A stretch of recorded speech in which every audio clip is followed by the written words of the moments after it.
Bonjour à tous, merci de l'invitation. Je suis Nicolas Girard, je suis médecin oncologue thoracique aux Hospices civils de Lyon. Alors effectivement, on vient de voir que les cancers en général, aujourd'hui, on les redéfinit à partir des anomalies moléculaires que l'on va pouvoir observer dans ces tumeurs. Et finalement, un cancer du poumon, un cancer du sein, un cancer colorectal vont pouvoir être amenés à être reclassés sur la base de ces altérations moléculaires. Alors, les principales, celles qui sont oncogéniques, celles pour lesquelles on va avoir des cibles thérapeutiques, et certaines de ces cibles sont finalement communes à toutes ces tumeurs, pourtant très différentes sur le plan histologique de leur localisation ou des populations de patients chez lesquels on va les observer. Le point clé, c'est lorsqu'on a à disposition des médicaments qui vont cibler des anomalies moléculaires oncogéniques, c'est d'utiliser ces médicaments bien chez les patients dont la tumeur porte la mutation cible du médicament. Et ici, c'est une étude qui a été, vous voyez, publiée en 2005, ce n'est pas il y a si longtemps que ça. On utilisait le gefitinib, un inhibiteur de l'EGFR, on compare au placebo dans une population globale de cancer du poumon. Et vous voyez que les courbes de survie des patients, avec le gefitinib en rouge ou le placebo en bleu, c'est la même chose.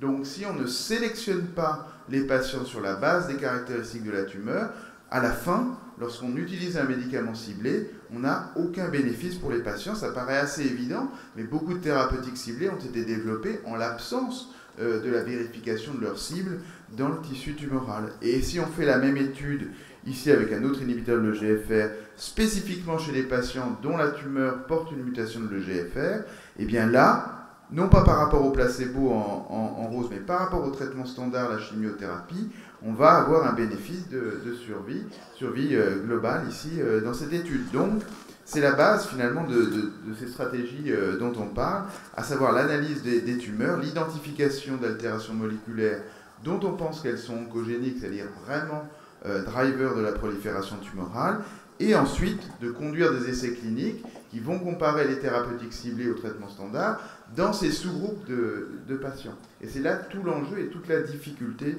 face à laquelle nous, cliniciens, on est confrontés, parce que finalement, au-delà des cas individuels, comme ici, un patient qui a un cancer du poumon, on va donner l'inhibiteur de GFR, et dans cette situation de tumeur qui porte une mutation de l'EGFR, on a une réponse tumorale qui est rapide et qui va se prolonger dans le temps. Au-delà de ces cas cliniques et ces observations individuelles, il faut prouver sur des groupes de patients que ça marche. Donc on a ces plateformes aujourd'hui de biologie moléculaire. Alors là, on parle de plateformes qui font de la routine, qui vont aller chercher les anomalies pour lesquelles il y a des médicaments commercialisés aujourd'hui en France. Donc ici, pour les cancers du poumon, il y a 25 000 nouveaux patients atteints de cancer du poumon métastatique, pour lesquels on va rechercher les anomalies pour lesquelles il y a des médicaments qui sont commercialisés, donc les mutations de l'EGFR, les réarrangements de ALK, et aujourd'hui, on estime qu'il y a quasiment tous les patients qui vont être testés dans ces plateformes. Donc là, c'est des plateformes qui font de l'identification assez simple, finalement, d'altérations moléculaires, qui peuvent regarder d'autres altérations, comme on l'a vu avec le NGS, mais ici, on parle vraiment de routine. Quelles sont les nouvelles méthodologies d'essai qui sont nécessaires pour répondre aux questions posées par la médecine de précision?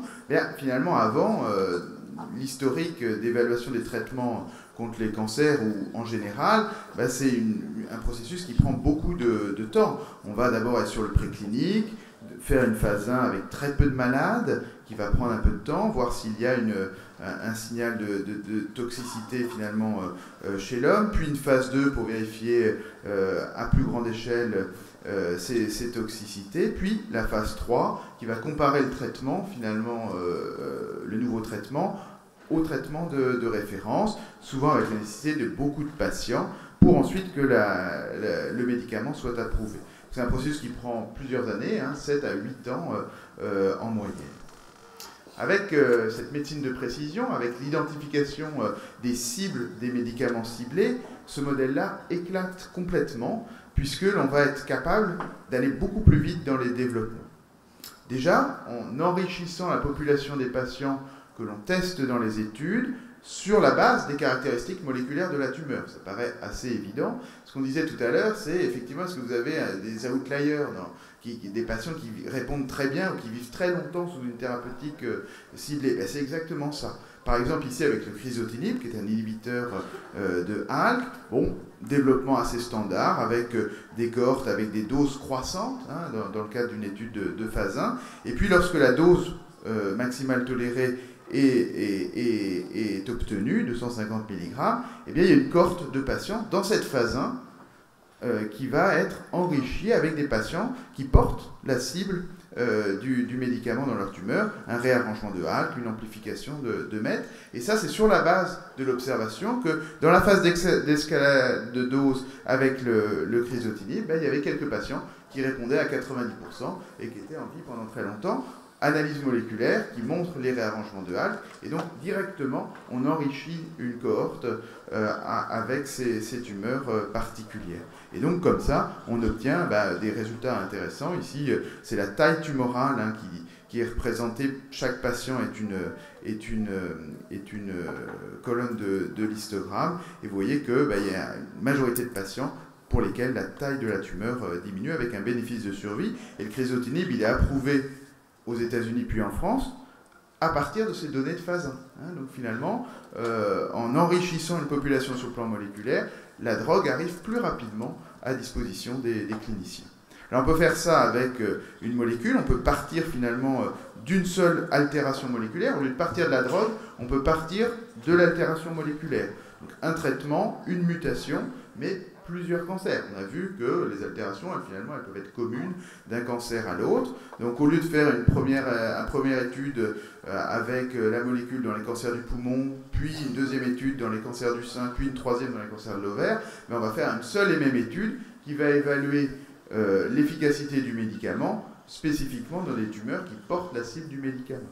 C'est exactement les essais qu'on appelle basket, un panier, dans lequel on va prendre ici par exemple les tumeurs mutées BRAF. Alors il y a des mélanomes, il y a des cancers du poumon, il y a des cancers colorectaux, et on a une molécule qui est le vemurafenib, on va le tester dans plusieurs cohortes dans le cadre d'une même étude.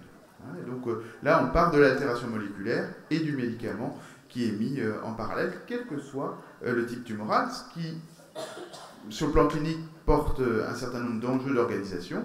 Parce que les cancers du poumon, les cancers de l'ovaire, ce n'est pas les mêmes médecins qui les prennent en charge, ce n'est pas les mêmes filières, ce n'est pas les mêmes anapathes, ce n'est pas les mêmes chirurgiens. Donc finalement, ça nécessite une organisation plus intégrée. Et le fait qu'il y ait une altération moléculaire et un médicament, ça ne veut pas dire que ça marche à tous les coups. Il y a des différences d'efficacité en fonction de la tumeur primitive, et ce type d'étude va permettre de mettre en évidence ces différences. Hein. Donc il n'y a pas que la mutation qui compte, il y a probablement tout le micro-environnement qui est autour. On peut faire ça avec plusieurs altérations. Quand le traitement, par exemple le crizotinib, a plusieurs cibles, ALK, ROS et MET, hein, c'est les programmes accès de l'Institut du cancer, où là on a une molécule qui va cibler plusieurs altérations moléculaires dans plusieurs tumeurs. Hein, et avec accès, ça permet d'évaluer dans des cohortes finalement prospectives de patients l'efficacité de la molécule. Et puis l'étape finale, c'est plusieurs altérations moléculaires, ce qu'on fait dans les panels de NGS dont on vient de discuter, plusieurs cancers, plusieurs traitements. Donc c'est un même essai qui va évaluer plusieurs altérations moléculaires, quel que soit finalement le type tumoral. Alors il y a des enjeux, il y a des enjeux finalement de prélèvement, parce que ces analyses finalement, on travaille ici sur des populations de patients qui ont des tumeurs métastatiques. Donc le diagnostic, il est fait sur des toutes petites biopsies. Et donc, ce qu'on a déjà un petit peu évoqué avec les intervenants précédents, c'est qu'il y a un enjeu d'échantillons tumoraux et d'utilisation de ces échantillons. Évidemment, lorsqu'on a une toute petite biopsie, il y en a une partie qui va être faite, qui va être utilisée pour le diagnostic de cancer. Il y en a une autre qui va être utilisée pour le NGS, donc le panel de mutation. Si on fait de la CGH en plus, on va consommer tout notre échantillon. Et si on n'a pas assez de tissu tumoral, on ne va pas pouvoir avoir accès à l'information moléculaire.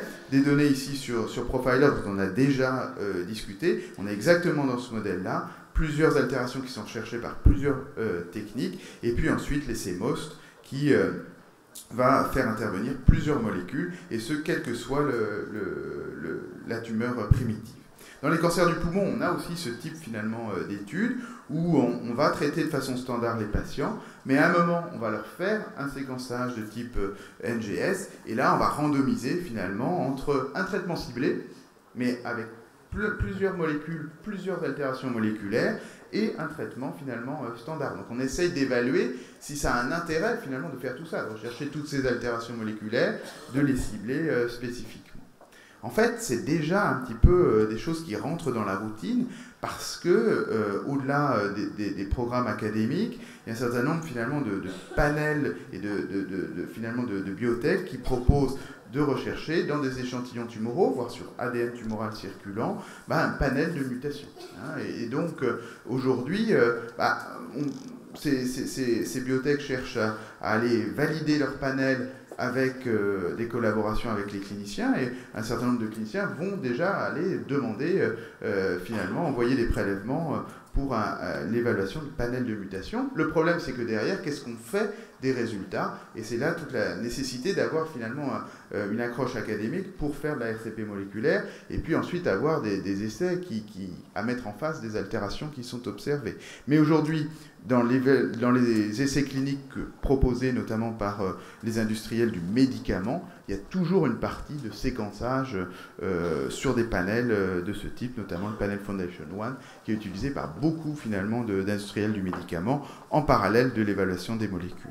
Alors c'est pas facile parce que les tumeurs elles sont très hétérogènes, donc on les regarde finalement au diagnostic ou au moment où finalement on fait notre panel de recherche, mais les tumeurs elles évaluent constamment, avec des sous-clones multiples finalement qui vont s'agréger progressivement dans les tumeurs. Et si on regarde à un moment donné, notre tumeur elle n'est pas du tout uniforme, c'est exactement ce qu'on disait. Il y a effectivement des altérations moléculaires qui vont être majoritaires, puis d'autres qu'on va retrouver dans des sous-clones de la tumeur. Et donc cette hétérogénéité, elle peut faire que si l'on choisit de ne cibler que les clones jaunes, eh bien finalement on va être très déçu sur l'efficacité clinique de la molécule. Et puis surtout, lorsqu'on donne une thérapeutique ciblée, eh bien on modifie ces clones au sein de la tumeur. Ici, si on prend une tumeur au diagnostic, il y a un sous-clone majoritaire qui est violet, mais il y a des sous-clones orange et jaune. On va cibler le clone violet avec une thérapeutique ciblée. Très bien, le clone est majoritaire, la tumeur va diminuer, tout le monde va être content, le patient, le médecin. Par contre, lorsque la tumeur reprogresse, elle va reprogresser soit à partir du petit clone orange ou jaune, voire d'un nouveau clone rouge.